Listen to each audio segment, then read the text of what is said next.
Teologicamente, o seu podcast de teologia. Olá pessoal, sejam todos bem-vindos, eu sou o John e estamos iniciando mais um Teologicamente, o seu podcast de teologia. Sejam muito bem-vindos, aqui quem fala é o professor Rafael Santos, aqui parceiro do John nesse episódio, mais um episódio, onde a gente vai estar abordando um pouquinho da história da igreja, um pouquinho daquele período que a gente comumente chama de história medieval. E é uma honra estar participando, é uma honra estar podendo abençoar você de alguma forma. Então fique conosco, porque o assunto hoje, como sempre, é um assunto de extrema importância para a nossa vida prática e intelectual também. Deus te abençoe. É isso aí. Rafael, seja bem-vindo novamente ao Teologicamente, mais uma vez aqui para a gente estar... fique à vontade, né, mais uma vez, para a gente poder estar dando continuidade à nossa série de episódios aqui a respeito dessa história da igreja, né? Pois é, meu irmão. E hoje a gente, como havia dito na introdução, a gente vai tratar de um tema que é bastante caro, né, a nós, eu digo, reformados, porque todas as grandes críticas e embates que a gente vai ver na reforma, boa parte deles vão estar surgindo aqui, né, desse período que os humanistas chamavam de Idade Média ou Idade das Trevas, né, um famigerado nome, que eu não gosto muito, inclusive, né, já eu digo por quê. E acho que é pano para muita manga, né? Mas como eu sempre digo isso, eu sou suspeito para falar, mas é um assunto que é muito caro, e é muito caro, eu gosto muito de estar abordando, e que a gente possa render ele hoje até, não digo esgotar, mas falar tanto quanto for possível.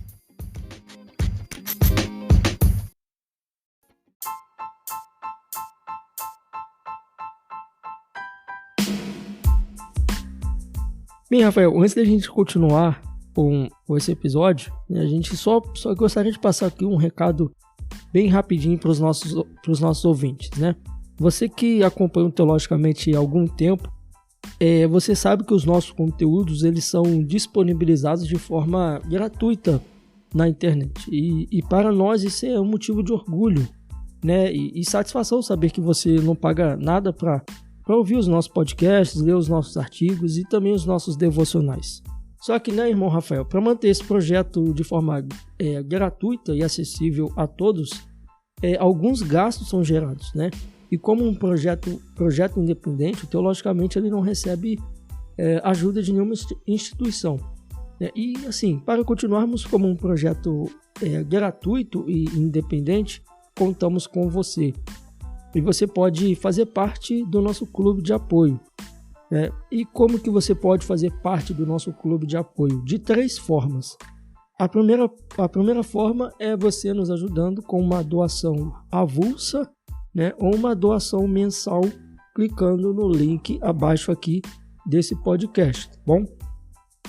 A segunda opção você pode fazer parte do nosso clube de apoio, é que nós sempre indicamos aqui literaturas para que você possa conhecer mais, né, a respeito do assunto que nós estamos falando.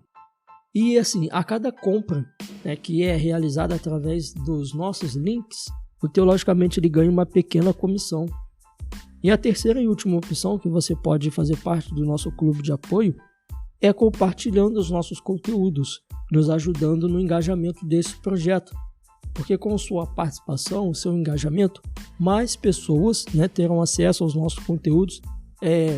Logicamente, mais pessoas vão conhecendo, ou consequentemente, mais pessoas vão conhecendo os nossos conteúdos. Então, a sua ajuda é de fundamental importância para continuarmos com esse projeto gratuito e independente. E lembrando, tá, que mesmo que você não se torne um membro de apoio, não se sinta constrangido e continuar consumindo os nossos conteúdos, tá bom?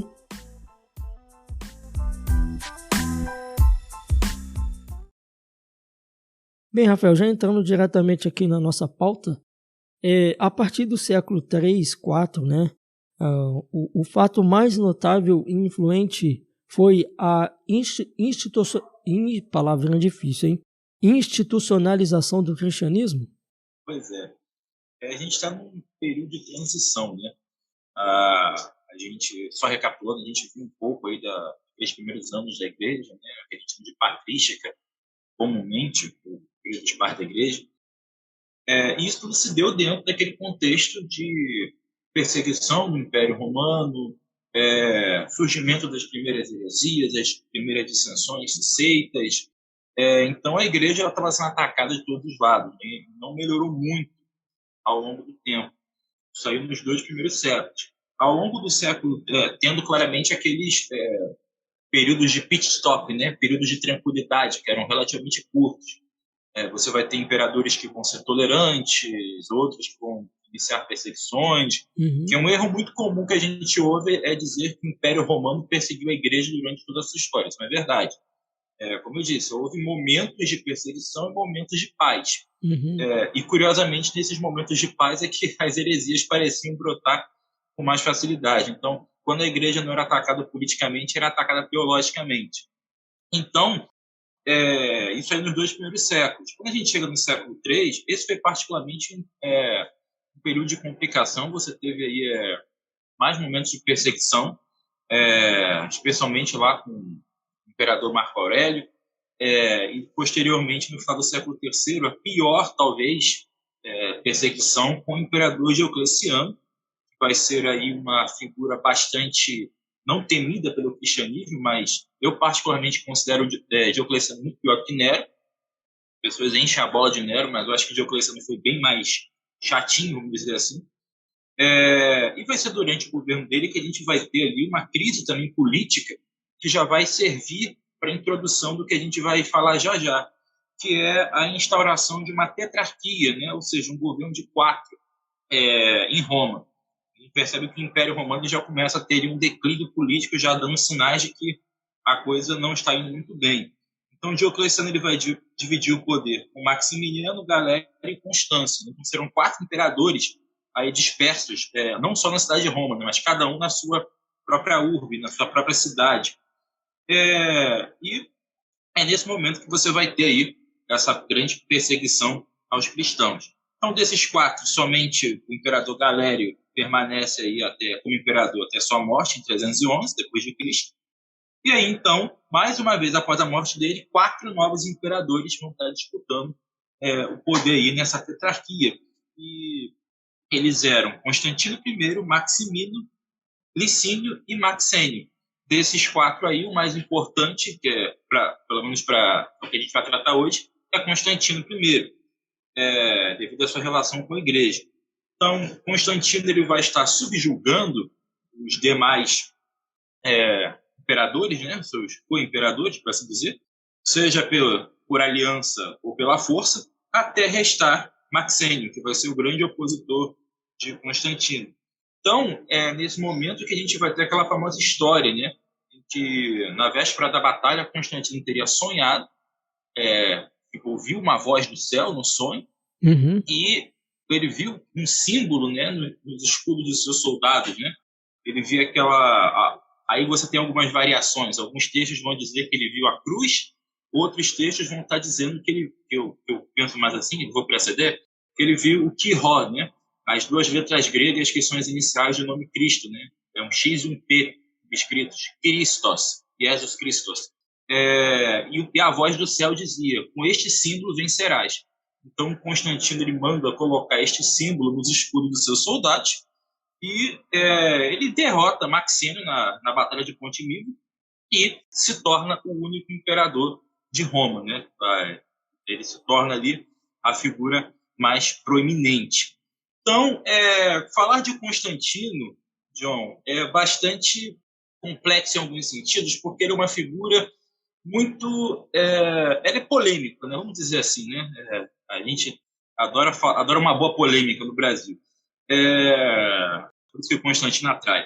Porque parece que Constantino ele vai jogar de 2 lados, ou vai jogar só para o lado dele, é meio complicado. Então, como é que vai ser a relação dele com a igreja? Bom, Constantino ele era um pagão, isso aí que fique claro. E, na opinião deste singelo historiador, ele jamais foi cristão. Há quem discorde de mim. Mas ele era um homem extremamente pragmático. Então, o que vai acontecer? Constantino ele vai dar seguimento ali aos cultos, à religião romana. Se não me engano, Eusébio de Cesareia vai dizer que ele, particularmente, não era muito chegado, vamos dizer assim, expressão popular, a certos cultos, embora a outros sim, é uma figura bem controversa. Havia uma tradição do imperador, quando ele tomava posse, fazer uma oferenda no templo de Júpiter. Constantino se recusa a fazer isso, enfim. Se bem que Eusébio é um pouco suspeito para falar de Constantino, porque eles eram muito próximos, mas nesse caso aí há certas controvérsias. Mas o que nos interessa é que Constantino ele nunca teve interesses diretos com o cristianismo, mesmo após a sua ascensão lá, após a Batalha de Ponte Milvio, onde ele teve aquele sonho. Ele só se tornou mais tolerante com a fé cristã. Constantino ele vai estar muito ligado àquela questão do culto do Sol Invictus, né, que era uma das principais divindades de Roma na época. Uma divindade solar. Ele vai vão ter moedas cunhadas com a imagem do Sol Invictus, de um lado, Constantino do outro. Ele era um homem politeísta, até que se prove o contrário. Só que ele percebe que o cristianismo estava crescendo e era uma religião interessante, vamos dizer assim, com muitos adeptos. E ele passa, então, a ter, como eu disse, mais tolerância. Agora, daí você dizer que ele se converteu, se tornou um imperador cristão, é uma distância muito grande, né? Até por certas posturas que ele tomava, né? Ele não, usando aqui um termo bem moderno, do cristianismo moderno, a gente não conseguia perceber uma mudança de vida tão grande assim nele, né? E seguindo aquela máxima dele, pelos frutos conhecerei as árvores, não é difícil a gente dizer que ele era um crente, devoto, enfim. Tanto que ele foi se batizar só na sua morte, né? Exatamente. Ele relutou ao máximo possível, né? Não sei se contaram para ele a história do ladrão da cruz, ele foi o primeiro a interpretar aquilo literalmente, que há um momento especial na hora da morte, que você pode esperar, não sei. Não sei se começou com Constantino, mas é praticado até hoje. Muitas pessoas querem deixar para o último minuto. Sim, verdade. Agora, ninguém sabe qual é o último minuto, mas querem deixar para ele. Enfim. Então, ele era por isso que é uma figura controversa em muitos sentidos, né? A moral um pouco duvidosa, mas certamente não foi o pior imperador que Roma já teve, sem sombra de dúvida. Como eu disse, ele teve essa tolerância aí com o cristianismo. Mas a figura dele ainda vai ter essas indas e vindas, um pezinho no paganismo e um pezinho no cristianismo. Mas eu vou deixar para falar isso aí do nosso próximo tópico, para dar tempo da gente falar de mais coisas. Eu fecho aqui essa introdução. Antes da gente ir para o próximo tópico, né, algumas questões também que a gente vê que houve também essa adesão, né, por parte de Constantino, por parte de Roma ao cristianismo, foi que Roma estava perdendo seu prestígio, né? Eu não diria prestígio, mas vamos lá. O que eu acabei de comentar com vocês? Já estava havendo uma crise política de longa data em Roma. Isso. Muitos historiadores apontam, eu fico um pouco reticente, mas não tem argumentos para discordar dessa posição ainda, é que uma das razões para o fim do Império Romano do Ocidente foi exatamente que ele se tornou tão grande e vasto que ele acabou quebrando no meio. Sim. E a partir daí os conflitos e as instabilidades políticas foram inevitáveis. Como eu disse, eu sou um pouco reticente com isso, mas para todos os efeitos, vamos usar essa explicação hoje. Então, consequentemente, o Império não vai ser mais o que era, vamos dizer assim. E a própria questão religiosa ela já entrega isso. Muitos acusam Constantino de ter trazido o cristianismo para Roma, destruído o paganismo, o culto dos deuses romanos, mas quando volta para trás, vários outros imperadores já estão fazendo o que Constantino está fazendo. Quem trouxe o culto do Sol Invictus não foi o Constantino, se não me engano, acho que foi o Gaélio, foi alguém que antecedeu a ele, e fugiu agora o nome do imperador. Enfim, esse Sol Invictus era uma divindade praticamente, não vou dizer 100% romana, mas você vai ter o panteão romano mesclado, com divindade de várias culturas diferentes. E esse Sol Invictus vai ser um típico deus Sol, que basicamente ele vai brotar em Roma. Só que os romanos eles tinham um cuidado muito grande, desde a época da República, com a aceitação de novas divindades.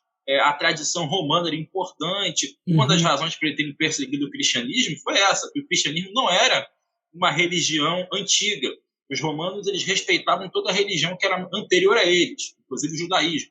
Mas o cristianismo era uma seita, era uma coisa de gente inferior, era uma coisa absurda. Os romanos tinham vários mitos sobre os cristãos, né? Entre eles, que uma vez por semana eles se reuniam para comer a carne e comer o sangue de um cara, enfim, esse tipo de coisa. Então, eles viam o cristianismo como uma aberração.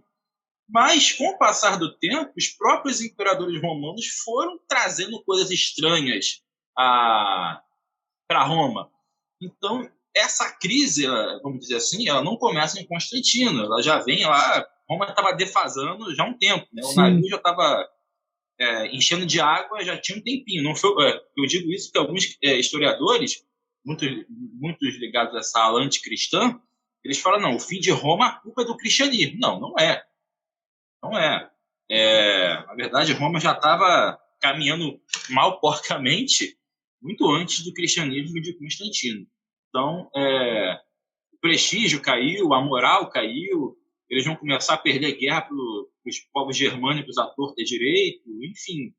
Realmente a coisa ela foi, a longo prazo, se desgastando até que a gente vai ver já, né, o Império se divide e depois o Império Romano do Ocidente desaparece.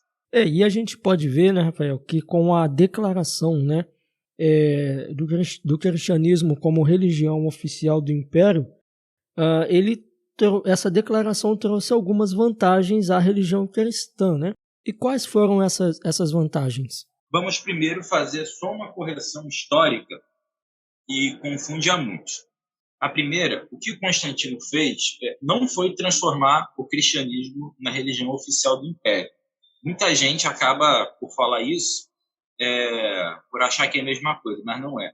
O que Constantino fez foi impedir as perseguições e trazer neutralidade para o Império. Ou seja, o governo romano não ia se meter em nenhuma questão religiosa. A gente vai ver que na prática isso não aconteceu. Mas, em tese, com todas as aspas, Roma era um estado laico. Claramente não era. Mas essa era a ideia que Constantino queria passar lá com o Edito de Milão, que vai, entre outras coisas, trazer o fim da perseguição a qualquer religião, incluindo o cristianismo. Roma não ia caçar ninguém por motivos religiosos. Então, essa era a proposta. Então, isso acabou sendo ali um benefício, né, para a igreja, porque agora você não tinha que se preocupar com ninguém sendo colocado aí num elefante de ferro sendo queimado, e fazendo menção ao martírio de Policarpo de Esmirna. Então, entre outras coisas, né, ser crucificado, ser queimado, essas coisas que aconteceram aí nos quase 3 primeiros séculos de história da igreja. Então, fim da perseguição é um ponto positivíssimo, e certamente a liberdade de culto, né, que vai advir disso. A igreja vai poder ter agora seus próprios templos, locais de reunião, vamos dizer assim. Eles vão ter também participação política. Isso era vedado aos cristãos, ter participação pública, né, política. Você não podia ter cristão no Senado romano, por exemplo, agora você pode. Ou seja, você dá ao cristão a possibilidade de ser um cidadão, né, romano, um cidadão do mundo, por assim dizer, exercer seus direitos cívicos, e também a liberdade de culto. Acho que esses aí são alguns pontos que a gente pode estar traçando aí para começar a falar. Mas também além dessas vantagens, né, logicamente também trouxeram algumas consequências trágicas, né? E quais seriam essas?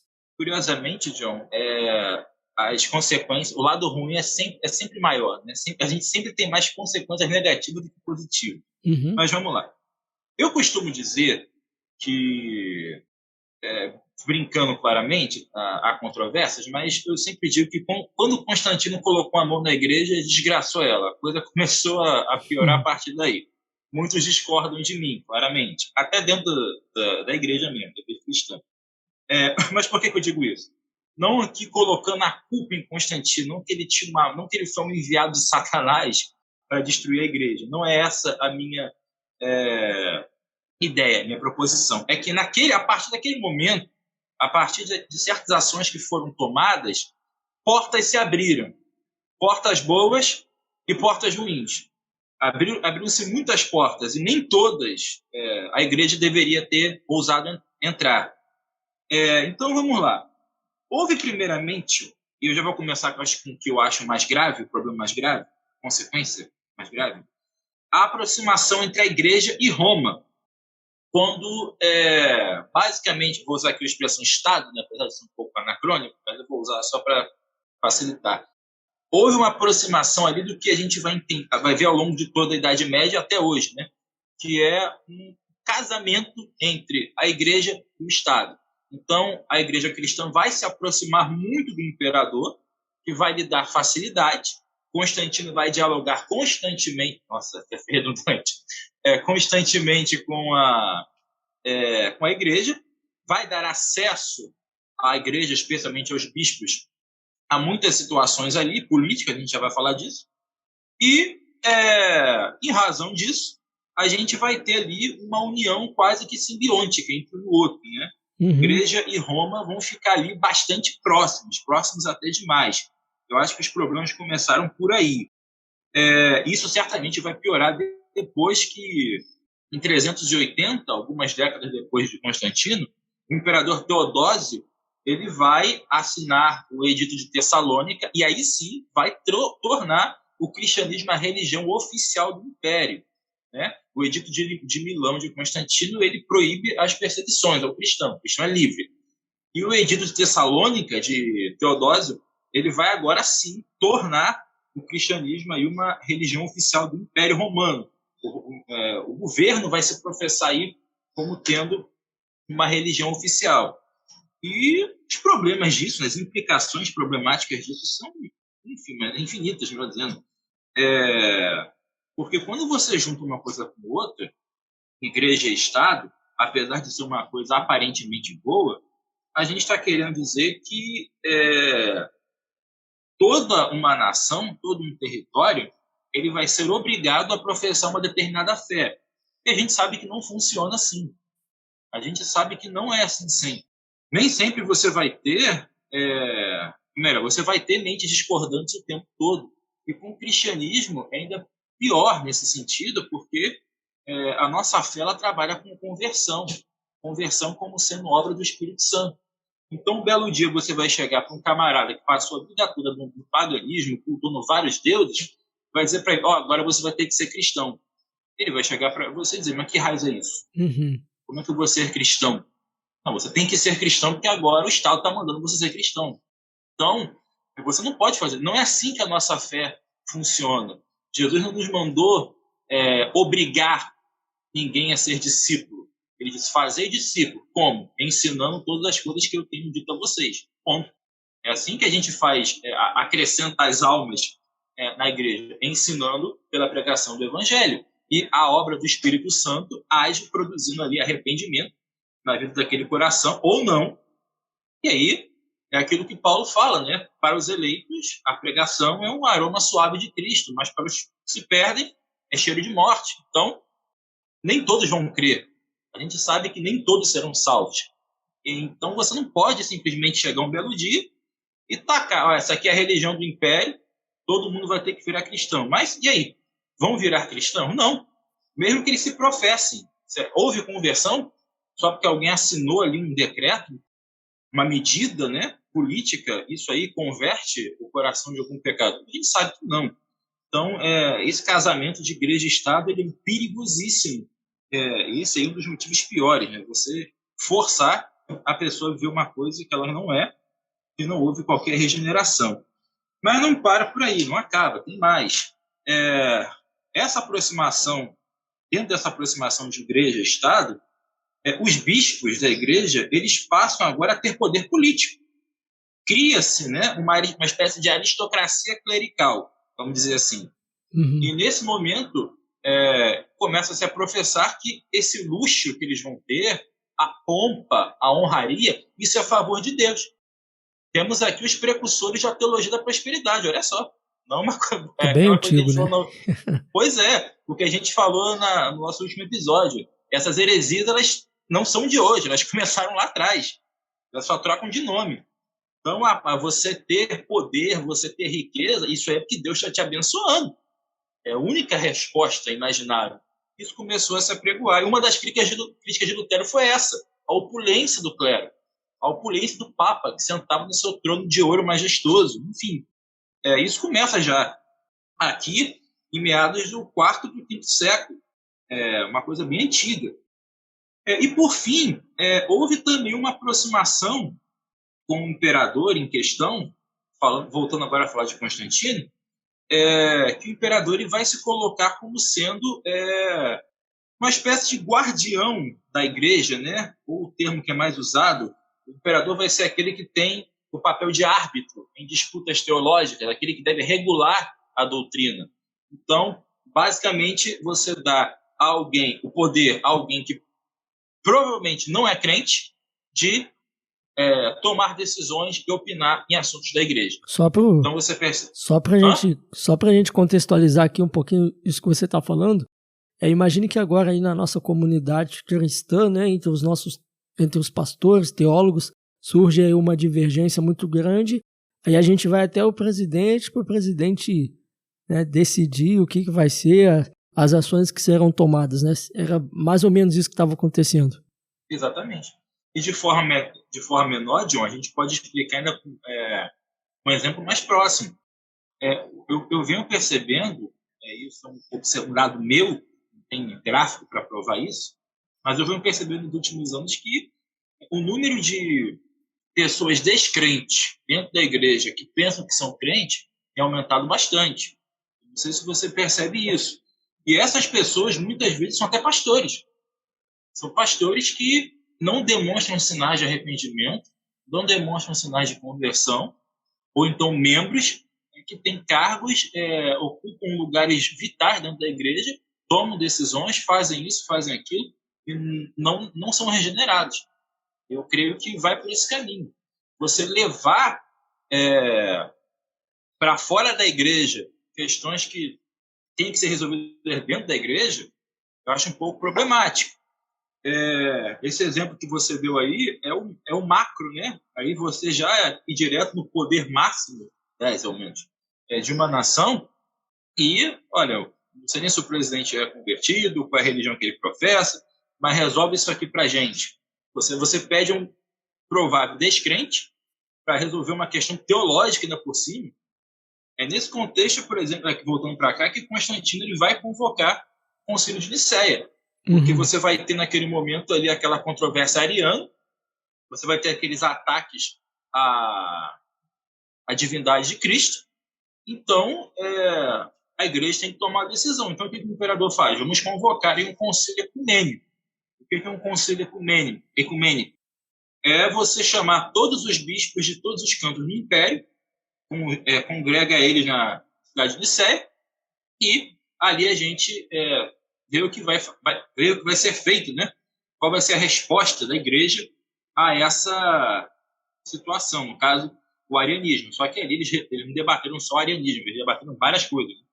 E aí, nisso é que a gente começa a ver essa institucionalização, vamos assim dizer, da igreja com mais força, porque o imperador estava ali. O imperador estava opinando, de certa maneira. Claro, ele não se meteu em coisas que ele não sabia, mas ele estava ali como um árbitro, um leigo, mas que se meteu a árbitro para ver o que podia ser feito ali. Então, a partir daqui, acho que a gente pode quebrar alguns mitos. Eu, quando passava de carro ali entre Teodoro, aqui falando do Rio de Janeiro, Ricardo de Albuquerque, ali perto da linha do trem, eu passava de carro e na murada do trem tinha ali uma frase que alguém pintava ou pichava, não sei agora o que era, escrito assim o seguinte: a Bíblia foi criada no Concílio de Nicéia, né? E a frase repetida várias vezes. Quem passasse assim, a Bíblia foi criada no Concílio de Nicéia. Isso é um absurdo sem igual, mas que é repetido até em universidade. Porque isso ficou até popular com aquele filme, O Código da Vinci, que lançou muitos anos atrás, em relação à formação do cânon, que foi discutido aqui em Nicéia. Vão dizer que a igreja ela criou a Bíblia para ter poder político, criou essa religião que é o cristianismo para dominar as pessoas, uma explicação absurda, é teoria da conspiração. Sim. Né? Teoria da conspiração pura, que não faz o menor sentido. Sobretudo quando você pega as evidências de que cristãos foram perseguidos ao longo da história de Roma. Mas, bem, então o cristianismo foi uma invenção que surgiu no Concílio de Nicéia. Mas o que eles fizeram aqui? Já havia um cânon fechado, vamos dizer assim, usar esse termo moderno, já havia a Bíblia pronta nessa época? Não. E sim. Por quê? Em Nicéia, eles só pegaram os cânons que eram usados por todo o Império, por isso ali você fazia um concílio ecumênico com todos os bispos do Império Romano. O que cada um está usando? Vamos debater os livros que cada um usa. Então, aí, com base nisso, tem aqueles critérios. Esse livro que fulano usa, o pessoal do Oriente usa, ele pode ser ligado a algum apóstolo, ele se alia à doutrina maior, aquilo que foi passado até nós isso bate, isso aí é coerente. Eles começaram a debater e chegaram àquele cânon que a gente conhece hoje, os 66 livros da Bíblia. Na época não havia aqueles apócrifos ainda, a Igreja Católica cresceu depois. Enfim, então aí a Bíblia não foi criada em Nicéia, já havia cânon antes, e vários deles. E mesmo após Nicéia, a Igreja do Oriente continuou usando dela. A Igreja do Oriente é bem rebelde, vamos dizer de passagem. Vai haver uma cisão, inclusive, depois para comprovar isso. O cisma. Enfim, então você vai ter vários cânones que eram usados ao mesmo tempo. Eu até brinquei no último episódio que alguns apareciam, a Didaquê, que é um livro maravilhoso. Se eu estivesse em Nicéia, eu ia bater o pé para entrar no cânon, mas eu não estava lá, Deus não quis que ele entrasse, então tudo bem. Espírito Santo guiou. Mas muitos continuaram usando aqueles livrinhos lá, né? Didaquê, Pastor de Hermas, Epístola de Barnabé, que estou falando aqui os mais populares, que apareciam mais. Fora outros que eram absurdos, mas entraram. Só de Apocalipse você tinha 4. De João, de Pedro, de Paulo, de Judas, enfim. Era uma loucura de cânon, né? Muito cânon. Mas, por fim, o credo niceno constantinopolitano, a resolução o nome que a gente dá, a resolução de Nicéia, definiu esse cânon fechado aí, esse cânon normativo para toda a igreja, para toda a cristandade, por 66 livros aproximadamente. Então, só para a gente quebrar esse mito, o Concílio de Nicéia ele foi o primeiro grande resultado dessa institucionalização da igreja.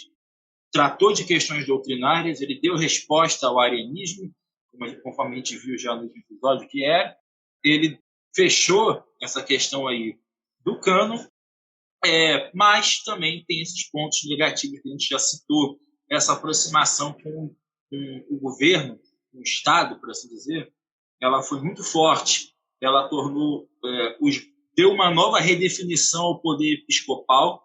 O bispo ele praticamente começou a assumir funções políticas, quase que se tornou prefeito de uma cidade, em alguns casos até era, ou agia como se fosse, e se tornaram muitos conselheiros do imperador.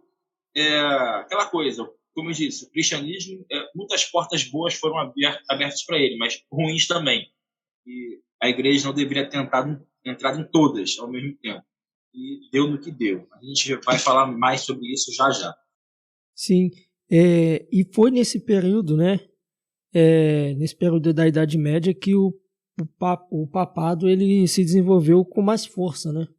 Certamente. Só para a gente esclarecer os termos, João. Quando a gente fala Idade Média, a gente tem N datas, né, para o começo desse momento.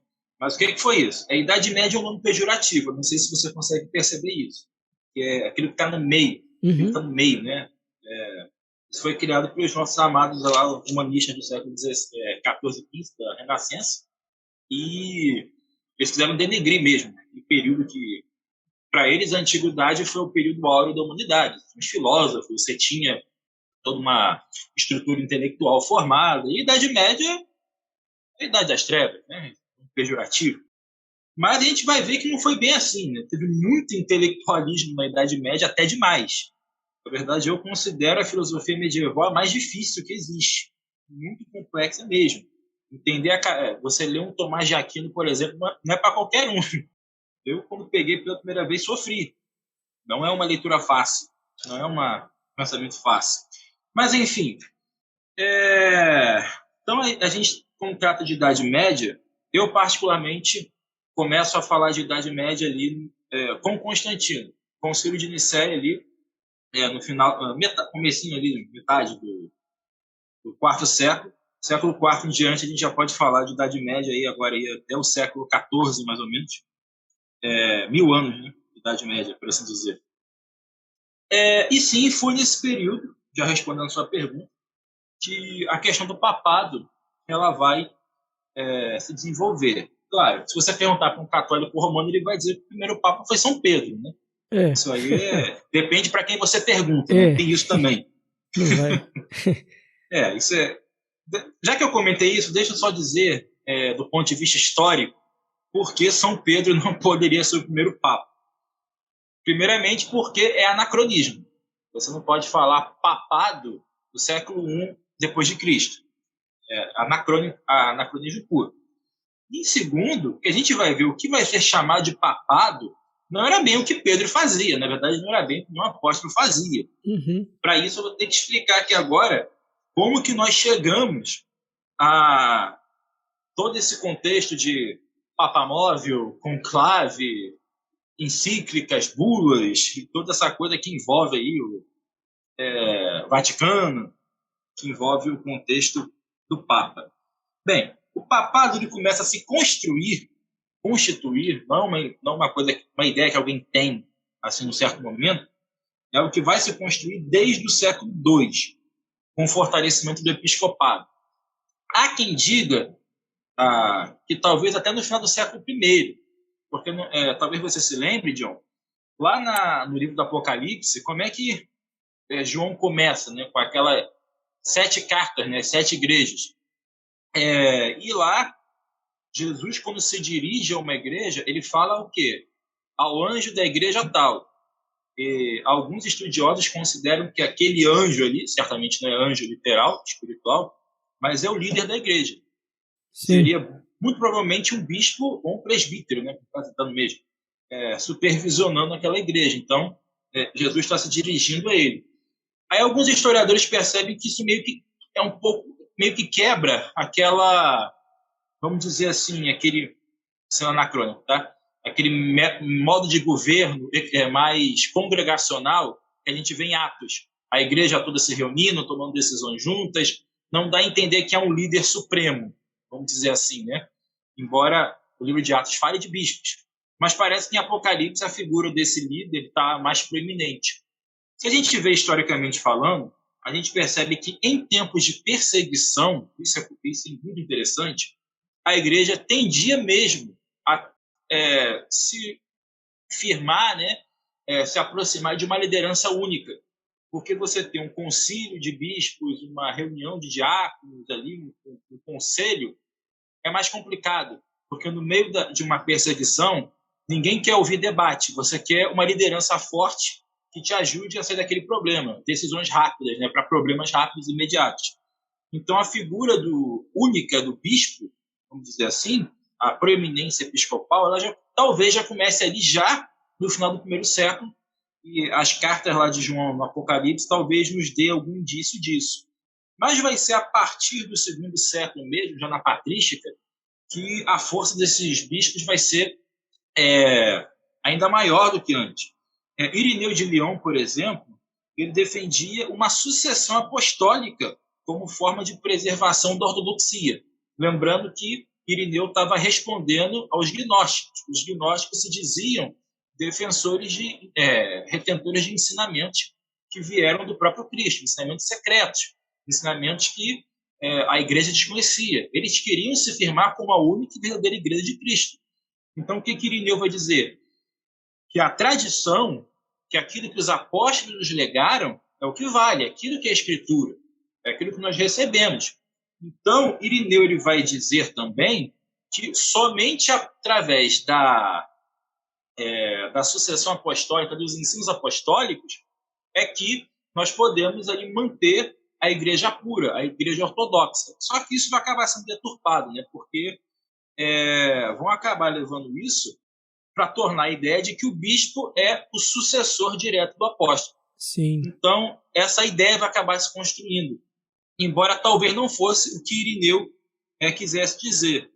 Então, você vai ter, não só Irineu, alguns outros também, Clemente de Roma, ele vai dizer mais categoricamente que deveria, né, por conta dessas perseguições, haver uma centralidade maior em Roma, né, que era a cidade principal. Então, a igreja de Roma ela devia ser o centro ali da cristandade. Consequentemente, a figura dos bispos ou do bispo de Roma acabaria também ganhando proeminência. Mas o papado ele vai se constituir mesmo muito possivelmente em meados ali do sétimo ou oitavo século, provavelmente, com a figura de Gregório Magno, ou Gregório Grande, como é mais conhecido. Ele vai despontar no Ocidente como ele era bispo de Roma, e no momento em que o Império Romano do Ocidente chega ao fim. Após ali, ou melhor, durante o governo de Teodósio, você vai ter dissensões políticas, e após a morte dele, os filhos dele não conseguem se entender, e há um racha, né? Então você vai ter o Império Romano do Ocidente, e com a capital ora em Roma, ora em Milão, enfim. O Ocidente teve várias capitais distintas. E o Oriente com a capital em Constantinopla. O Império Romano do Ocidente ele vai chegar ao fim ali em meados do século VI, VII, e vai ser nessa época que as pessoas vão começar a se perguntar o que faremos agora. Que Roma, até então, a Roma, né, durou séculos. Então agora o Império se desestrutura, você tem esses povos germânicos tomando aí o território, culturas distintas, claramente eles foram cristianizados bem rapidamente, pelo menos em tese, mas ainda assim havia um certo sentimento de caos, né? A coisa está meio caótica. Então vai despontar a figura de Gregório Magno como sendo uma liderança forte na cidade de Roma. Não tem imperador, mas tem o bispo de Roma que está aqui para ajudar todo mundo. De fato, Gregório se envolveu em obras sociais, deu comida para os pobres, se meteu também a custear restauração de obras urbanísticas, ele mandou restaurar aquedutos, tirou tudo do próprio bolso. Ele se empenhou por Roma, vamos por assim dizer, pela cidade de Roma.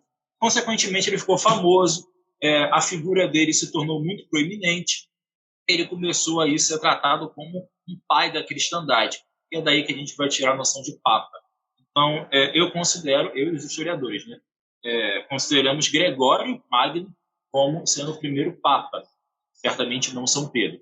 Embora outros antes dele também tenham tido certa proeminência, né, mas o foco era o bispo de Roma, era a figura que deveria ser ali centralizada, por assim dizer. Com o passar do tempo isso só se fortaleceu e a gente tem um papado aí firme e forte, né? Mas é o que dizem. Isso. A gente viu também que houve aquela disputa entre os imperadores, né? E agora a gente vai ver aqui nesse período também que houve disputa entre os papas. Fala pra gente aí um pouco sobre essa disputa que houve aí. Bem, as disputas no plural, né? E a gente pode tratar essas disputas se manifestaram da seguinte maneira. Esses papas nem sempre concordavam entre si. Talvez você lembre também que Martim Lutero, lá no seu julgamento, Martim Lutero ele cita isso na sua defesa. Ele cita que os concílios, os papas, se contradizem o tempo todo. Essas são as palavras dele. E essas contradições são o quê? Um papa promulga uma coisa, uma encíclica, uma bula, e o outro vai lá e diz, não, ele errou e eu vou mudar aqui. Isso se manifestava de que maneira? Eu trouxe aqui alguns exemplos bem curiosos. Por exemplo, condenação de algumas pessoas e a absolvição das mesmas um tempo depois. Um caso famosíssimo, na Idade Média, você vai ter Joana d'Arc, né, aquela figura que vai se destacar lá na Guerra dos 100 Anos, França contra a Inglaterra, e Joana d'Arc ela vai ser ali condenada por crime de bruxaria, com aval da Igreja. Eu vou explicar melhor a questão da Inquisição depois. mas Joana d'Arc vai ser morta e condenada como bruxa. Aí, um tempo depois, isso num papado. Um outro papa, ele vai e manda canonizar Joana d'Arc, Santa Joana. Ela é uma santa francesa até hoje. Uhum. Se você entende o sentido disso, me explique, porque eu não entendi. Mas, enfim, também tem o caso da Ordem dos Templários, um caso famosíssimo. Eles vão se destacar muito na questão das cruzadas, que a gente também vai comentar. Vão ter apoio ali da igreja, mas, um belo dia, o Papa manda uma ordem, falando que excomungou todo mundo, eles são hereges, e os templários vão acabar morrendo aí nas fogueiras da Inquisição. Enfim, então o que está por trás disso? Resposta simples: política. A gente tem que entender, John, que todo esse contexto de Inquisição, o poder da igreja, a igreja era a coisa mais poderosa na Idade Média, isso é mentira.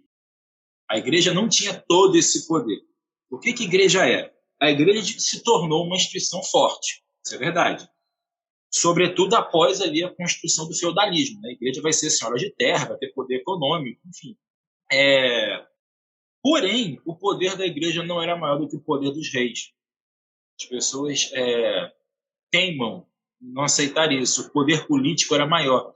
Eu te pergunto, já que a gente falou de Inquisição, o que era a Inquisição? A Inquisição foi um tribunal criado ali no século XIII, se não me engano, durante o Concílio de Latrão, que vai buscar fazer uma purificação da cristandade. Eles estavam muito preocupados com o surgimento de heresias, paganismo, entre outras coisas. Então, você buscar ali chamar esses cristãos hereges, pelo menos que se professavam cristãos, né? E corrigir os problemas. Com o passar do tempo, a Inquisição se tornou mais violenta. Por quê? Porque quem você acha que, por exemplo, mandava a guarda lá na casa de fulano e prendia a filha dele porque era praticante de bruxaria? Era a igreja? Não. A igreja não tinha exército. A igreja tinha poder para torturar pessoas. A igreja tinha masmorras? Não. Quem tinha esse poder? Os reis. O poder político, a gente viu agora há pouco, ele se tornou muito próximo da igreja. E, às vezes, esse poder vinha com um preço. Olha, você tem aí meu exército à sua disposição, você tem aí a minha proteção, te dou terras, mas eu quero que você condene algumas pessoas aí no contexto espiritual, pode ser? Toma lá da cá, troca de favores. Foi isso que aconteceu. Houve uma corrupção do clero, claramente, só que havia também ali um envolvimento político, né, daqueles monarcas. Na França, só acontecia à torta e direito. O caso dos templários que eu citei agora há pouco foi exatamente isso. Eles eram uma ordem de cavalheiros, se tornou proeminente, conseguiram uma fortuna absurda, se tornaram praticamente os banqueiros da Europa medieval, emprestavam dinheiro para todo mundo, com juros altos. E o rei da França, que estava falido, Filipe o Belo, né, melhor conhecido, ele quis confiscar o dinheiro dos templários. Olha, vocês são meus cavaleiros, eu quero o dinheiro de vocês. Eles falaram, não, a gente empresta, a gente não dá. Então, o que o rei da França fez? Mandou o Papa, que era francês, ou seja, meu súdito, não importa se era Papa ou não, é meu súdito, é francês. Olha, você vai excomungar todo mundo e vai me dar legitimidade, autoridade para matar eles a sangue frio. O Papa não teve escolha, tinha que obedecer o rei e tirou a cristandade dos templários. Olha, não são mais cristãos. Então, o que quer dizer? Pode matar. Então, quem estava por trás da Inquisição, dessas perseguições, desse suposto poder da Igreja Católica? Os reis, os monarcas, que se professavam cristãos, mas não eram. Agora, mais uma vez, eu aponto o perigo que um falso crente traz para a Igreja. Até hoje, a Igreja, tanto católica quanto protestante, é marcada por essas questões de perseguições, preconceitos, intolerância. Muito disso é por conta de pessoas que não conhecem o Evangelho ou têm uma visão equivocada dele e acham que a mensagem de Cristo ela tem que ser levada à força, coisa que Jesus nunca nos ensinou a fazer. Mas, enfim, é nesse contexto aí que esses papas viviam se degladiando, por assim dizer. E nem sempre eles concordavam, um respeitava o outro, e eles estavam sujeitos também ao poder político. Muitos papas, na verdade, tinham grandes reis, grandes coroas por trás deles. Essa aqui é a verdade do grande poder da igreja, suposto poder da igreja tinha na Idade Média. Uhum. E apesar de todo esse contexto que a gente viu, dessa disputa, né, fortalecimento do papado, as disputas, algumas doutrinas, alguns ensinamentos nesse período eles foram estabelecidos, né? Quais doutrinas que foram estabelecidas nesse período? Bem, no campo intelectual, a gente vai acabar caindo nas doutrinas, mas a gente tem que primeiro abordar o que foi o escolasticismo, né? O escolasticismo ele não vai ser uma filosofia, ele vai ser uma doutrina intelectual, por assim dizer. Ele vai surgir ali no que a gente chama de Alta Idade Média, né? Ali por volta do 8º século em diante, e ele vai ser uma tentativa de defender a fé cristã por meios lógicos. Vão resgatar muito, especialmente Aristóteles, a dialética, toda a filosofia grega, que ficou um pouquinho apagada, e vão trazer isso de volta. E também vão ser responsáveis ali por criar os grandes centros escolásticos que hoje a gente conhece como universidade. E é nesse contexto que vai surgir a famosa educação clássica, né? O trivium e o quadrivium. Né? O trivium é gramática, retórica e lógica, nessa tríade, e o quadrivium, aritmética, geometria, astronomia e música. Essas seriam as ciências que eram ensinadas primordialmente nessas universidades. Então, a gente vai ter, dentro do escolasticismo, essa busca aí por não intelectualizar a fé, mas buscar justificar a fé bíblica por meios puramente lógicos, usando a lógica humana. E a Igreja Católica faz isso até hoje, diga-se de passagem.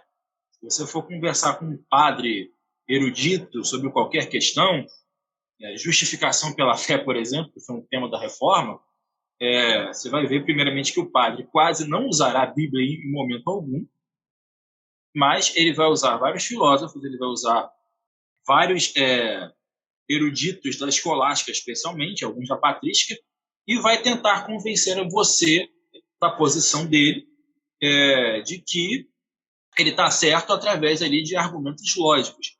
Não existe aquela coisa, está escrito na Igreja Católica. Uhum. Vamos pensar, vamos raciocinar, vamos chegar... Não estou aqui com isso dizendo que nós não devemos usar o raciocínio, não é isso. Eu estou dizendo que você trocou a escritura por uma outra coisa. A razão é boa. Deus a criou. Nós temos um cérebro para ser usado. Isso é incontestável. Fé e razão são unidos. Porém, você não pode dar o lugar de um ao outro. Você não pode escolher entre um ou outro, melhor dizendo. Os dois têm que estar juntos trabalhando ao mesmo tempo. Cooperatividade, fé e razão. Mas isso acabou acontecendo no escolasticismo, né? A retórica, a lógica, a filosofia, elas suprimiram a verdade bíblica, vamos dizer assim, falando português claro. E a partir daí você vai ter muitas doutrinas que vão surgir a partir de reflexões lógicas, mas com pouco estudo bíblico. Eu chamo aqui a atenção, para a gente não gastar muito tempo, que são várias coisas também, as mais impactantes, né, vamos dizer assim. A primeira delas é a questão da Imaculada Conceição de Maria, né, que foi ali defendida por Duns Scotus, lá na Idade Média. A Imaculada Conceição de Maria nada mais é do que Maria, mãe de Jesus, ter nascido sem pecado, né? Porque, logicamente, aí que entra o escolasticismo, para que Jesus tivesse nascido sem pecado, Maria não poderia ter pecado. Isso faz todo sentido. Só que não faz sentido nenhum. Na verdade, você cria um problema absurdo, que eu acho até que eu já comentei aqui, né? Que se você usar essa lógica, realmente, para Jesus não ter pecado, Maria não precisava ter. Mas para Maria não ter pecado, a mãe e o pai dela também não deveriam ter pecado. Sim. E aí você faz o quê? Você cria uma raça de seres humanos perfeitos, uma linhagem perfeita, sem pecado, que vai até Adão. Peraí, mas em Adão todos pecamos. Aí, o que você faz com Paulo? Você tira Paulo da Bíblia? Então perceba, você exclui qualquer traço escriturístico. Você trabalha com uma lógica que a gente acabou de ver aqui agora, tem furos e muito mais furos. E isso foi transformado em dogma, né? Isso você não toca na Igreja Católica nessa questão. Eles defendem Maria com unhas e dentes, diga-se de passagem. E aí, porventura, algum católico romano nos escutar, não estou aqui fazendo qualquer ataque à fé de quem quer que seja, mas eu estou aqui postulando que essa linha de raciocínio, conforme a gente viu, ela parte de puro raciocínio lógico, ela não tem um embasamento bíblico. E você tem um problema, porque esse pensamento ele gerou outros tipos de pensamento, como, por exemplo, de Maria ser co-intercessora juntamente com Jesus, ou somente Maria e não Jesus. Isso é uma coisa bastante problemática, porque a Bíblia diz categoricamente que só temos um mediador entre Deus e os homens, Jesus Cristo, homem. Reforça, né, a ideia de Jesus Cristo, homem, dando a entender que Cristo reúne em si as duas naturezas. Ele é um ser divino que compreende a mente de Deus, que é Deus, e ao mesmo tempo é homem, entende o que é sofrer, entende o que é passar por necessidade, ele pode dizer a Deus perfeitamente tudo que nós passamos aqui. Então nós temos um mediador perfeito, porque ele reúne toda a plenitude da divindade, ele é a imagem do Deus invisível, ele é também o homem perfeito. Então é totalmente desnecessário e até herético, né? Desculpe a franqueza, você dizer que há outra pessoa que tem essa função que a Bíblia diz categoricamente que é Jesus. E qual é a base, a segunda base, para esse tipo de pensamento acerca de Maria, entre outras coisas? O raciocínio lógico e um pouquinho de revelação. Sim, há revelação na Igreja Católica. Não é só o pessoal pentecostal que diz que tem que vê anjo, que vê coisa. Não. Ó, mistério. Muitas. Mistério. Essa palavra que eu queria. Não é só o povo pentecostal que vive de mistério, não. Na verdade, John, o catolicismo medieval, apesar dessa enxurrada de raciocínio lógico, ele era mergulhado em mistério. Vou usar o termo misticismo, né? Uhum. Mas nessas revelações, né? Essa busca desenfreada pelo êxtase, pelo arrebatamento dos sentidos, enfim, você teve o caso lá, se não me engano, acho que foi Santa Teresa d'Ávila, que disse que teve uma visão que ela se casou com Jesus, enfim, Jesus está casado, não é mais solteiro, né? Para as moças que nos ouvem, Jesus agora está barrado, não pode casar com Jesus. Enfim, esse tipo de coisa. E a questão de Maria é uma delas.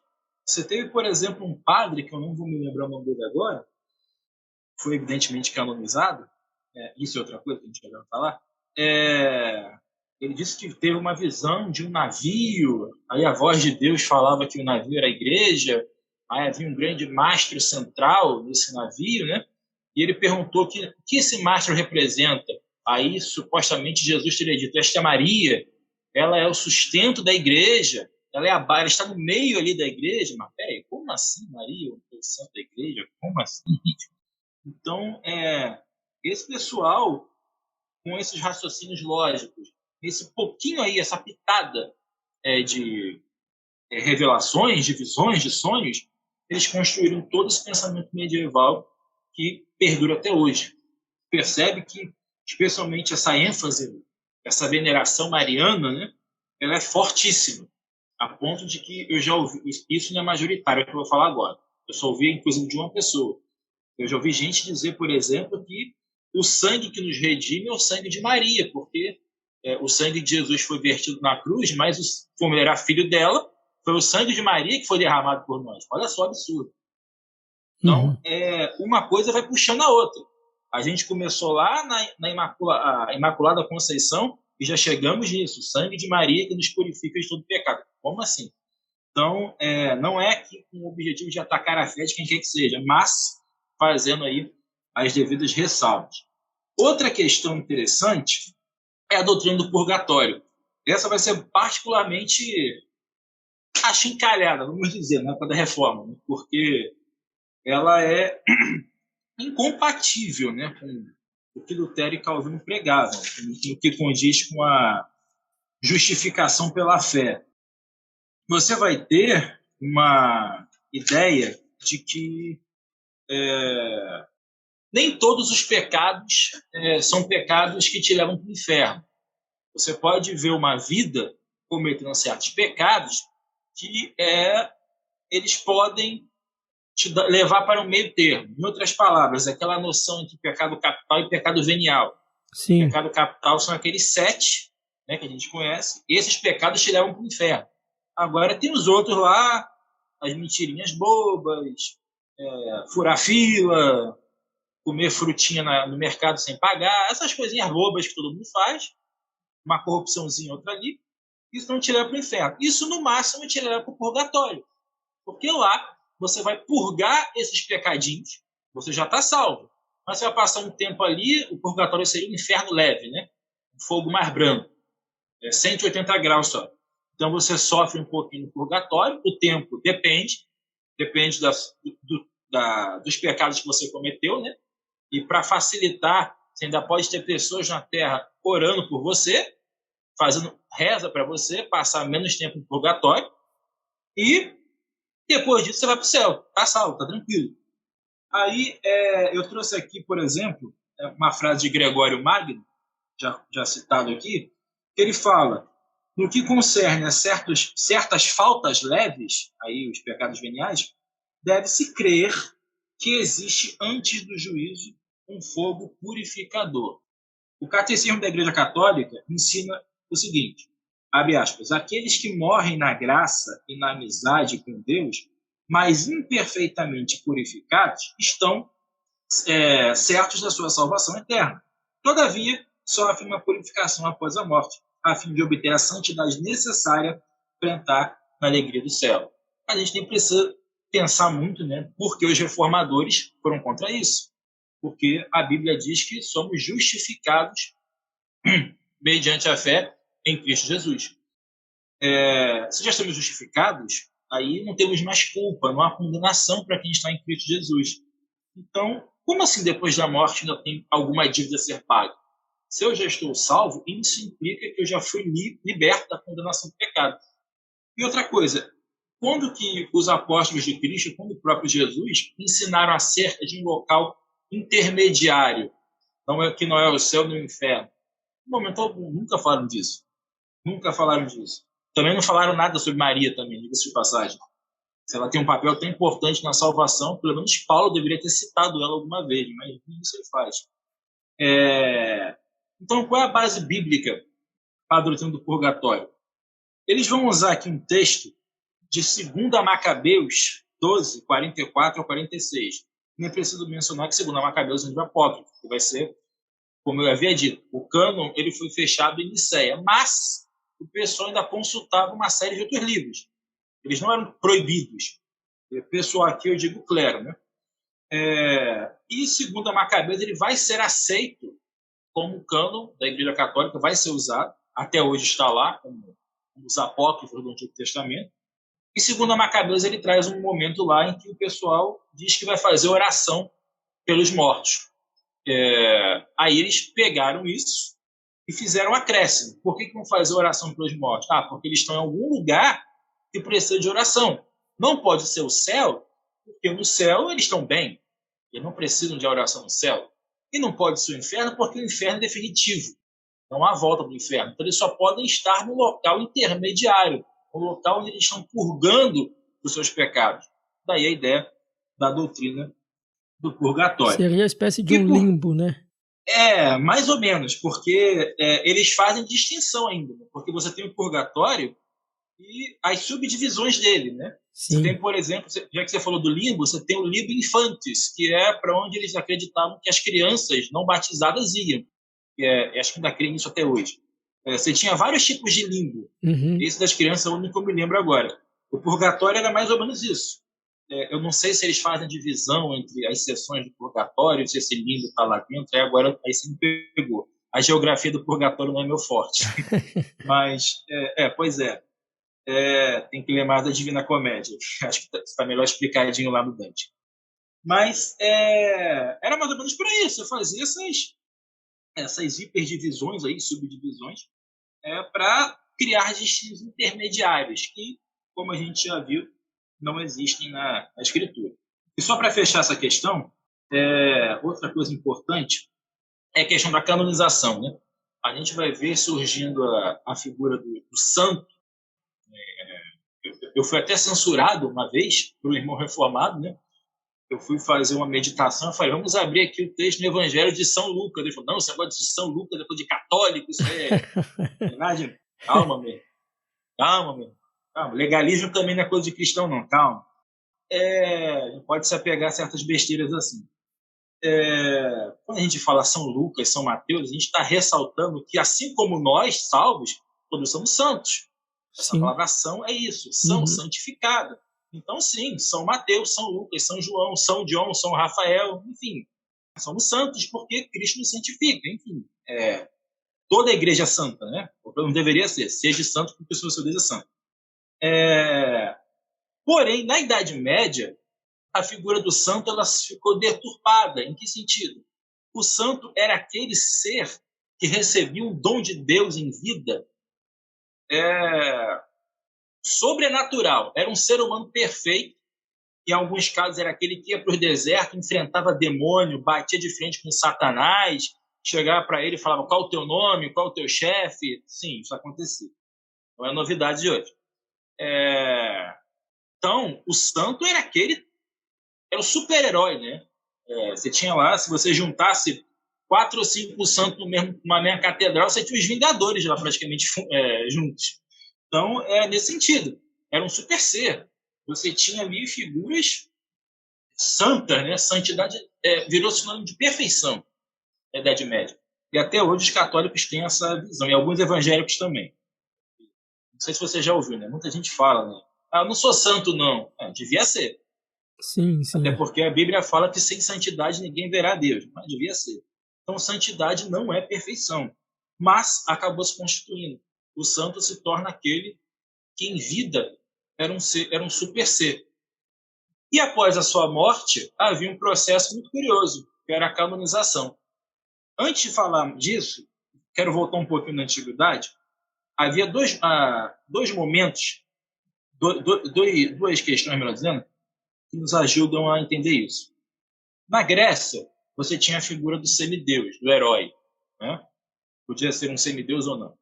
O herói era aquele ser destacado, era diferente dos homens. Aquele contexto homérico que a gente conhece, da Ilíada, da Odisseia, é o mais famoso. Aquele super ser, aquele super-homem mesmo. Quando o herói morria, normalmente ele era venerado.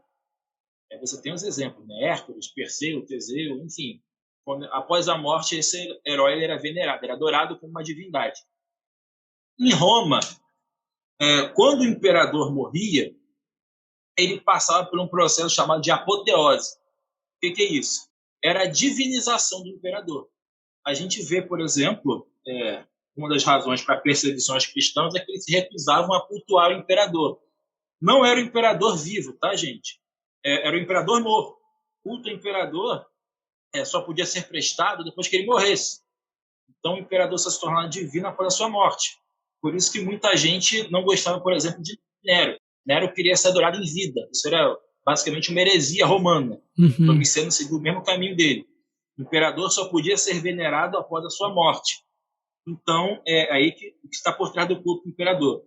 Aí você pega na Idade Média, essa questão do santo, é praticamente a mesma coisa. Você tem ali o santo como um super ser que faz feitos espirituais sobrenaturais, dotado de uma bondade, uma santidade sem igual. Em vida, ele é venerado. Após a morte, ele é canonizado, ele passa a ter uma igreja com o nome dele, ele tem orações em nome dele, ele tem uma caixa sacerdotal que o venera. Não dá para... Se isso não for religião, não sei o que é, gente. A gente fala que os católicos eles têm práticas idolátricas, né? Eles vão dizer, não, católicos não adoram imagens porque nós fazemos a distinção entre adoração e veneração. Tá, mas aquilo que eu falei, tu tem um templo com o nome do camarada, tu faz oração para ele, isso não é uma religião? Isso não é culto? Isso aí, falando como historiador, isso aí é paganismo no seu sentido mais puro, clássico, melhor dizendo. Enfim, ainda tem a questão da intercessão dos santos, né? Porque Jesus, como eu disse, não é suficiente. Jesus é muito divino. Então você precisa de alguém mais humano para interceder a Deus, rogar por nós. Então a gente tem que ter um exército de pessoas muito melhores do que nós, junto a Deus, para interceder por nós. E para isso eles usam base bíblica, John, acredite você ou não. A Bíblia não fala lá que nós devemos confessar nossos pecados uns para os outros, devemos orar uns pelos outros. Então, isso não para com a morte, né? O santo é aquele que continua orando, intercedendo por mim, mesmo após a morte. Só que agora ele vai interceder diretamente a Deus. Claramente aí, uma distorção do texto bíblico. Mas, enfim, essa é alguma das polêmicas aí. Se você quiser perguntar mais alguma coisa, fique à vontade. Não, você falou muito bem. Só gostaria de que você deixasse também destacado, apesar dessas doutrinas que foram estabelecidas, né, algumas doutrinas positivas que foram estabelecidas nesse período também. Certamente aqui eu posso citar, dentro do escolasticismo, a defesa que eles fizeram da fé. Isso é um ponto positivo. Eu citei aqui agora há pouco Tomás de Aquino, né? Tomás de Aquino ele vai ser responsável por uma obra fantástica, mas, como eu disse, uma leitura bem, bem pesada, que vão ser as 5 vias, né? As 5 vias de Tomás de Aquino, como são mais conhecidas. E ali ele traça uma defesa puramente lógica da existência de Deus. Se eu não me engano, eu acho que eu anotei aqui, tá aqui. Eu fiz um resumo aqui das 5 vias. Eu não vou comentar tudo porque é muita filosofia, eu não quero complicar a cabeça de ninguém. Mas ele, por exemplo, ele defende aqui a 4ª via de Tomás de Aquino para provar a existência de Deus. Ele fala sobre os valores humanos. Ele diz o seguinte: se existem sentimentos e valores éticos, eles só podem vir de Deus. Uma frase simples, mas que nos faz pensar. Por exemplo, por que alguém que não é cristão é bom? Por que alguém que não é cristão, por exemplo, entende que matar é errado? Por que matar é errado? Por que quando alguém faz alguma coisa ruim para mim, eu não posso simplesmente ir lá, tirar a vida desse cara e resolver o problema? De onde que vem esse freio moral? De onde é essa moralidade? Então Tomás de Aquino ele fala, essa moralidade aí, mesmo você não crendo em Deus, mesmo você atacando a fé, dizendo que Deus não existe, isso é Deus na sua vida. No calvinismo a gente vai chamar isso de graça comum, Deus freando, né, o pecado humano. Tomás de Aquino ele vai dizer que isso é a presença de Deus, a ação de Deus, é Deus colocando, imprimindo na sua mente que há uma lei justa, perfeita, você deve amar o seu próximo e há um Deus que vai punir você se você não fizer isso. Então, essa é a linha de raciocínio de Tomás de Aquino. Uma delas, né? Eu trouxe aqui a mais tranquila para a gente analisar. Então, isso vai ajudar até estudos posteriores. A gente vai ver, a gente consegue perceber, né? É perceptível até nos escritos dos reformadores, entre outros, o quanto eles beberam dessas fontes para defender a fé deles. Né? A apologética não morreu com a patrística, ela continua.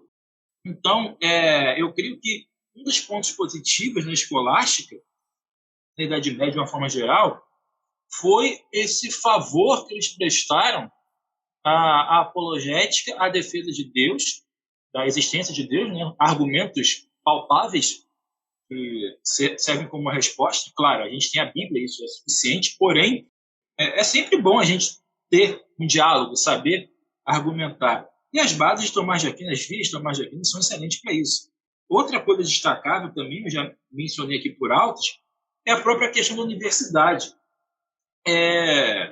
A gente ouve aí nesse mundo pós-iluminista, pós-século XVIII, que a ciência e a religião elas são opostas, antagonistas. Se você é cristão, você é misticista, você é contra o progresso.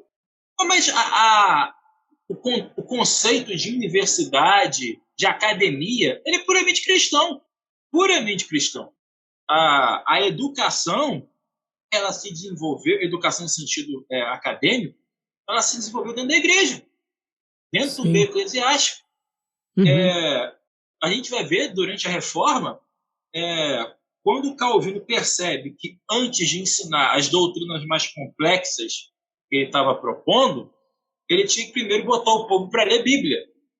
E o povo não sabia ler. Então, antes de você fazer o discipulado, tem que fazer o básico. Alfabetiza todo mundo.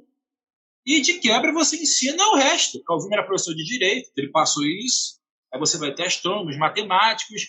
E aí, aquela comunidade de Genebra vai se tornar uma universidade que existe até hoje. A Universidade de Genebra. Que nem preciso dizer que nega veementemente que a origem deles é de Calvino, né? Foi Calvino que fundou a Universidade de Genebra, praticamente. Enfim, então é inevitável. Onde você tem cristianismo bíblico, cristianismo sincero, você vai ter exercício intelectual. Você não pode separar uma coisa da outra. Então essas coisas elas servem para nos mostrar também que essa história de fé e razão como antagonista, isso é mito, isso é invenção de iluminista. Eu costumo dizer que no iluminismo há luz bastante para ver e escuridão bastante para cegar. Na verdade Então, e muita escuridão mesmo, porque os caras não conseguem perceber o óbvio. Então, todo o conhecimento moderno, a ciência moderna, João, você sabe disso, ela veio de quem? De pensadores que, em sua maioria esmagadora, todos cristãos. Galileu, Kepler, Newton, Bhaskara, Pascoal, todo mundo ali era crente. Ou ligado à igreja católica ou à igreja reformada. Sim. Todo mundo era crente ali. Então, esse pessoal aí, todos eles misticistas, todos eles eram feiticeiros? Não, eram crentes e eram mentes brilhantes. Eu cito aqui Albert Einstein, que não era cristão, mas era judeu, era ligado a uma religiosidade, ele cria em Deus, não era ateu. Então, esse pessoal está tentando vender um peixe, que a gente vê isso na universidade, né, até hoje, que para você ser um intelectual, você tem que abrir mão de qualquer religiosidade, porque é uma hipocrisia mentirosa, porque eu vejo muita gente que ataca o cristianismo, já vi, ataca o cristianismo na sua aula à noite e na manhã seguinte está batendo tambor para algum. Então não é o ateísmo sincero, é só o anticristianismo. O Deus da Bíblia é que é o problema, qualquer outro está valendo. Então é hipocrisia, né? Já dizia que, aproveitando que na Idade Média, cito Erasmo de Roterdã. Ele dizia que a hipocrisia é a graxa que move a engrenagem do mundo, né? E não estava errado, realmente ainda é verdade. Mas, enfim, essas são algumas das contribuições que a gente pode estar trazendo, os pontos positivos da Idade Média. Não são poucos. Sim, muito bem. Bem, eu gostaria que você falasse para a gente também, Rafael. Eu vou juntar aqui as duas perguntas. A primeira pergunta é o que foi o crescimento do poder maometano e o que foram também as cruzadas. As cruzadas foram em decorrência desse poder maometano? Ou o que foi aí? Explica para a gente. Temos aí um tema dos mais curiosos, né? Mais distorcidos, ironicamente, que é falar de Islã. Falar do Islã é complicado, né? Não porque é um assunto difícil, mas porque existe, parece até que proteção internacional. Cuidado para não cair uma bomba aí na sua casa aí. Não, mas pois eu já vi gente que foi censurada no YouTube, John, porque simplesmente falou a palavra muçulmano. Só porque falou a palavra, não foi nem para o bem nem para o mal. Citou a palavra muçulmano e foi censurado. Mas enfim, não sei que loucura é essa. Mas vamos lá. O que a gente tem que entender? Primeiramente, a gente vai ver que no 7º século, ali estamos falando de 600 e pouco, 660 e pouco por aí, quase indo para o 8º século, a gente vai ter o surgimento de uma religião ali na Península Arábica que vai praticamente destruir todo o paganismo árabe e criar uma religião monoteísta, ou seja, uma única divindade. Eu falo aqui do Islã, né? Iniciado pelo seu profeta Muhammad, ou Maomé, como ele é mais conhecido, e ele vai dizer que teve revelações, visões, né, que mais comumente conhecida como Miraj, né, miragem de Maomé, em que ele vê o Deus Supremo, Allah, falando para ele todas as revelações contidas no Antigo e no Novo Testamento são verdadeiras. Porém, são revelações incompletas, sendo que as maiores revelações Alá daria a ele, Maomé. E isso ele vai, ao longo de sua vida, né, escrevendo essas revelações que vão resultar naquele grande livro sagrado dos muçulmanos, que é o Corão, ou como é conhecido aqui no Ocidente como Alcorão. E após a morte dele, ou melhor, ainda em vida, né, ele iniciou uma expansão dessa religião. Ele foi perseguido no começo, né, aquela famosa fuga dele para Meca, que se torna a cidade sagrada do Islã até hoje. Mas após isso, ele domina a Península Arábica, né, o Islã, e domina aqui no sentido militar, não só no sentido de conversão religiosa, no sentido militar. O muçulmano ele tinha uma coisa muito engraçada.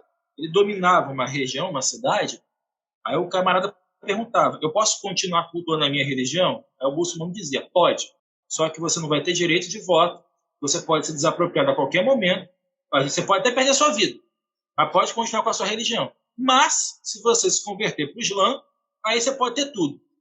Ou seja, o direito à cidadania era velado somente a muçulmanos.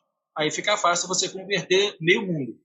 Mas a religião cresceu, não só militarmente, mas muitas pessoas se tornaram adeptos dela de fato. E hoje, diga-se de passagem, é uma das religiões que mais cresce no mundo, se não a mais. Mais cresce.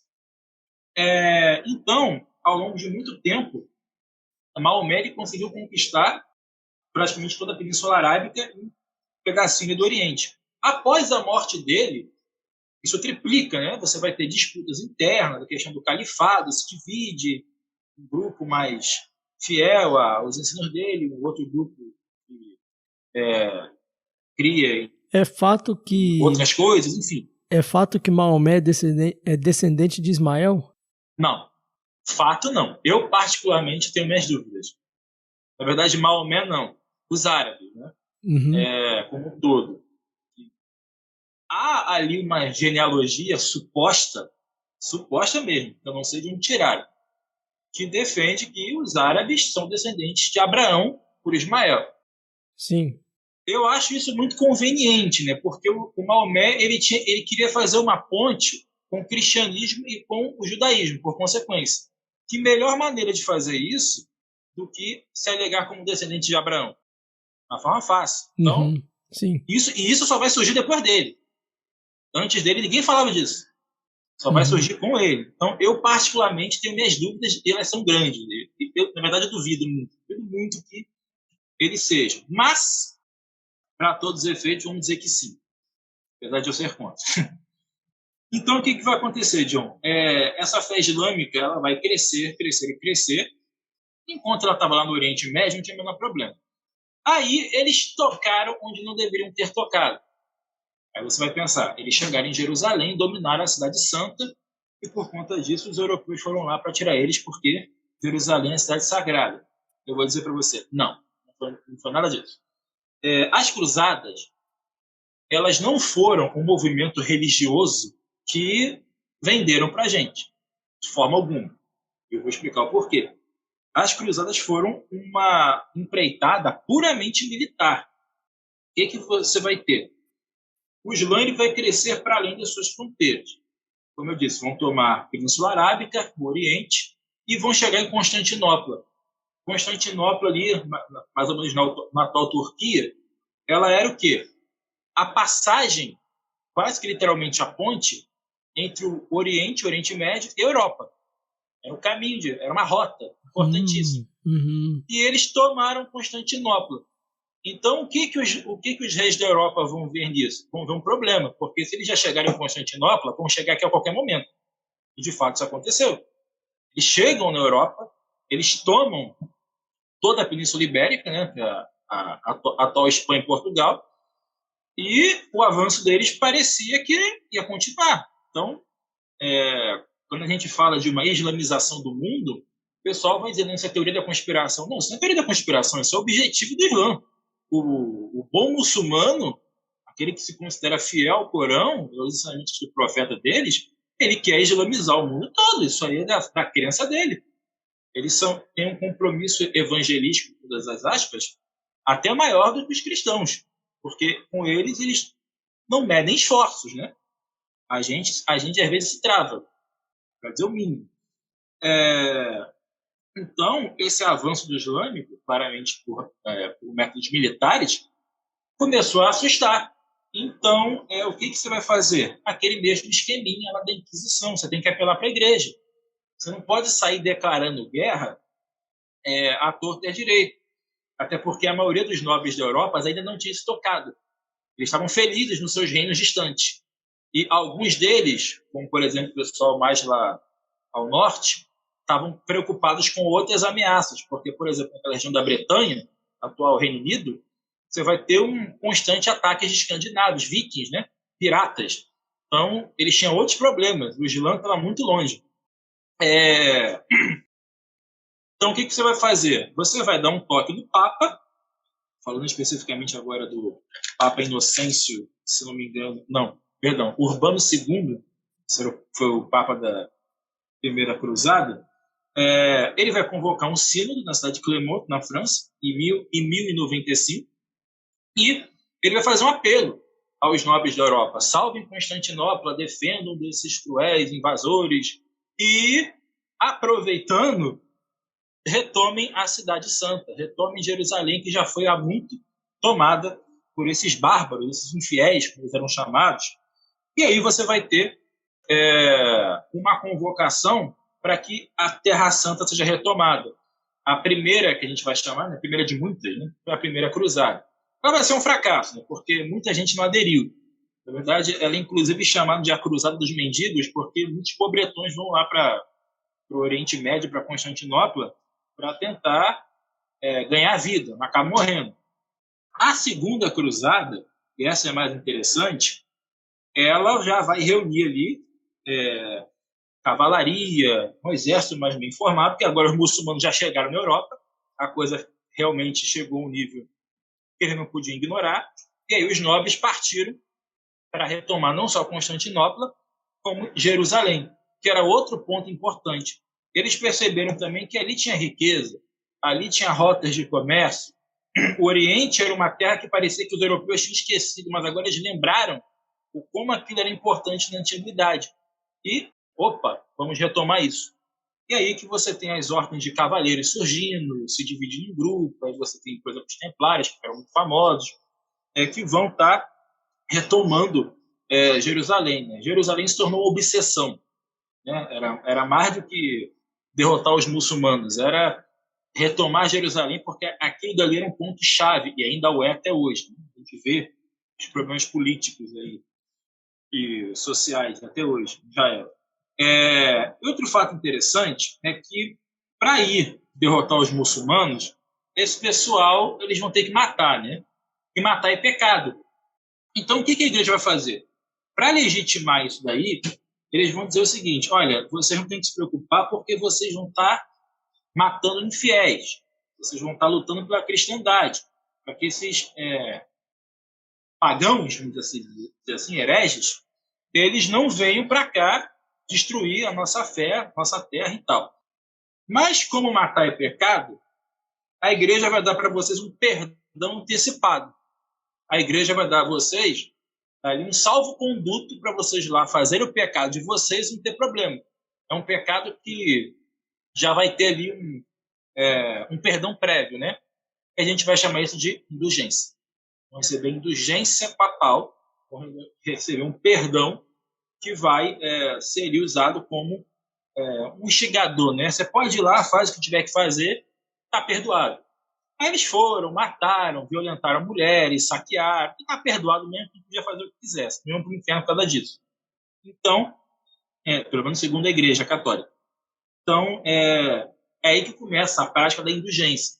O negócio ficou popular, né? E depois as indulgências passaram a ser vendidas, né? E na época de Lutero a gente sabe no que deu. Mas, enfim, começa aí por volta desse momento. Como eu havia dito, a gente vai ter várias cruzadas, aí entre 1096, contando a primeira, até 1244. Aí você tem 148 anos, quase 150 anos de cruzados. E elas foram um fracasso. Eles até conseguiram retomar Jerusalém ali entre a segunda e a terceira cruzada, mas depois o exército de Saladino tomou de volta e os muçulmanos permaneceram em Jerusalém e, diga-se de passagem, permanecem lá até hoje. Jerusalém é uma cidade bem dividido, né? Aquela questão palestina é complicada, né? Não entramos em polêmica aqui. Mas a ONU, por exemplo, não reconhece Jerusalém como capital de Israel. É Tel Aviv para a ONU. Vários israelitas não queiram abrir mão de Jerusalém. Mas, enfim. Então, as cruzadas, de uma forma geral, tiveram esse objetivo. Não foi uma defesa apaixonada dos interesses da igreja, da fé cristã. Não, eles estavam querendo se livrar da ameaça dos invasores. Era isso. Era política. Os muçulmanos eram uma força poderosa, ainda são. Então, o objetivo foi esse. Como eu disse, eles chegaram a tomar parte da Europa. Eles tomaram a Península Ibérica e ficaram lá até o final do século XV, né? Quando você vai ter a Reconquista e o reino da Espanha vai conseguir se unificar e expulsar os invasores muçulmanos. Mas isso aí já é uma outra história para uma outra vez.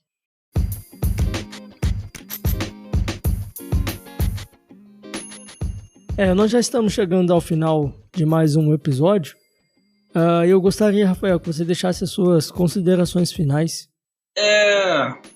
Olha, primeiramente eu quero agradecer o tempo do nosso ouvinte que irá parar para nos ouvir, e pedir que você continue conosco, continue acompanhando os podcasts, tem sido temas bastante interessantes, falando da história da igreja, falando de temas pertinentes da cristandade.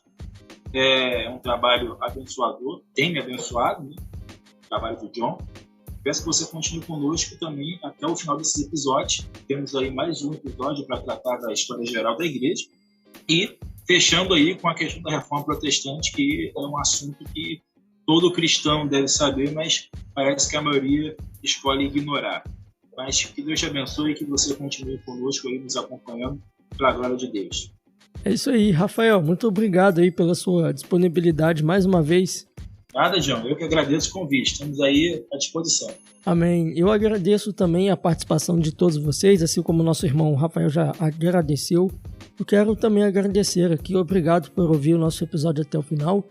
E até a próxima, se Deus quiser. Teologicamente, o seu podcast de teologia.